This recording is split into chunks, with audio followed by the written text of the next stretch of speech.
একটি খরগোশ আর একটি কচ্ছপ ছিল। তারা দুজন খুব ভালো বন্ধু ছিল। তারা ভালো বন্ধু থাকা সত্ত্বেও তারা দুজন কিছু না কিছু ভাবে দুজনকে বিরক্ত করত। একদিন খরগোশ কচ্ছপকে বলল, কচ্ছপ, তুমি কি বিচ্ছিরি দেখতে, তোমার পিঠের উপরে কত মাংস, তুমি এত আস্তে আস্তে হাঁটো। তাই বলে কচ্ছপ খরগোশকে বলল, খরগোশ, তোমার কান কত লম্বা, তুমি সব কিছুকে কত ভয় পাও। তাই বলে দুজনকে বিরক্ত করতো, আবার হেসে গড়িয়ে ফেলতো।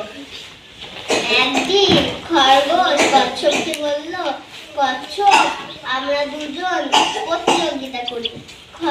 কচ্ছপ বলল, কিসের প্রতিযোগিতা? দৌড়ানোর প্রতিযোগিতা।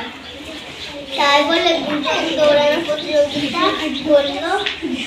খরগোশ তো আগে চলে গেল আর কচ্ছপ আস্তে আস্তে হেঁটে চলতে লাগলো। তারপরে খরগোশ যাওয়ার সময় দেখতে পেল ওর পাশে নরম ঘাস আর টকটকে গাজর। সে দেখে লোভ না সামলাতে পেরে বলল যে, যাই, কচ্ছপ তো অনেক দূর, আমি এই ফাঁকে কিছু ভালো মন্দ খেয়ে নিই। তাই বলে ও একটা একটা করে গাজর খেতে লাগলো। তারপরে গাজর খাওয়া হয়ে গেলে তার খুব ঘুম পায়। সে বলল যে, কচ্ছপ তো অনেক দূর, এই ফাঁকে আমি একটু ঘুমিয়ে নিই। তাই বলে ও ঘুমিয়ে নিল। তারপরে কচ্ছপ আস্তে আস্তে হেঁটে দেখলো যে খরগোশ ঘুমিয়ে গেছে।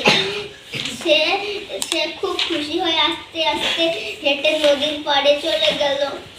তারপরে যখন খরগোশের ঘুম ভাঙলো, সে বলল যে, কচ্ছপ তো আমার আশেপাশে নেই, যাই, আমি তাড়াতাড়ি নদীর ধারে চলে যাই।